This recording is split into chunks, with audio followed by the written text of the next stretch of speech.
Botanic Garden. This is my vlog for today. Andito na po tayo sa loob ng Botanic Garden. At ang nakikita ninyo ay ang mini falls na napapaligiran ng malalaki at matataas na mga puno ng kahoy. Ito ang Boy Scout of the Philippines Monument. On the way na po tayo ngayon papunta sa campsite ng Botanic Garden at binabagtas na po namin ngayon itong zigzag road mula sa munisipyo ng Los Baños papunta po ay mayroong 300 hectares. Andito na po kami ngayon sa gate ng Botanical Garden. At ready na po kami pumasok. Ito na po yung mga kasama namin mga estudyante na For today, okay, so to formally ang makikita nyo ay ang mga matataas at malalaking mga puno ng kahoy dito sa loob ng campsite. Napakalalago po ng mga... Makikita nyo po itong statue na ito dito rin sa loob ng Ito po ang mga iba't ibang uri na makikita ninyo dito sa loob ng Botanic Garden. Ang mga magagandang tanim nila. At ito po ay pinapangalagaan, bawal pitasin, bawal kumuha, kahit dahon lang. May mga penalty sila pinapatupad dito sa loob ng Botanic Garden.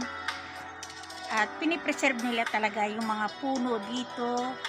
Lahat ng klaseng tumutubo dito ay pinapangalagaan. Marami po dito ang pwede niyong pasyalan, paikot. Kayo na rin po ang mapapagod sa kaiikot. Marami pwedeng pagpahingahan. Katulad na nakikita niyo mga estudyante, mga pagod na. At ito naman po yung mga naglalakihan na mga puno na nananatiling nakatayo pa rin.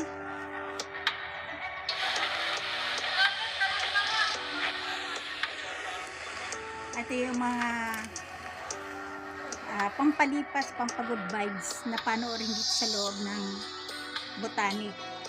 Maliban sa mga puno, sa paglalakad, ito po yung mga iba't ibang klaseng yung masasaksihan dito sa loob ng garden. At ito naman po yung tinatawag nila 300 to 500 steps. Pero kapag ganitong hindi maulan, okay ang daan. Pero pag maulan, madulas po ito. Maaliwalas dito ang mga tanim at napaka-healthy.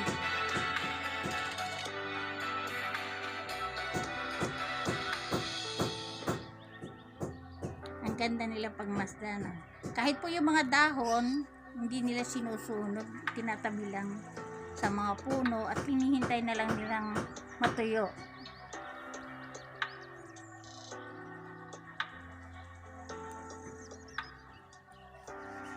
Malawak po ito, kulang ang maghapon kung kayo mamamasyal lang dito. Napakasariwa ng mga puno. At makulimlim po dito ang kapaligiran.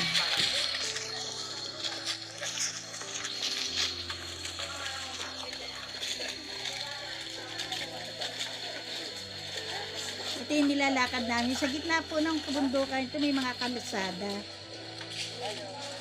Talagang may guide. At ito naman po yung mga hayop. Dito niyo po makikita mismo sa gate. Thank you.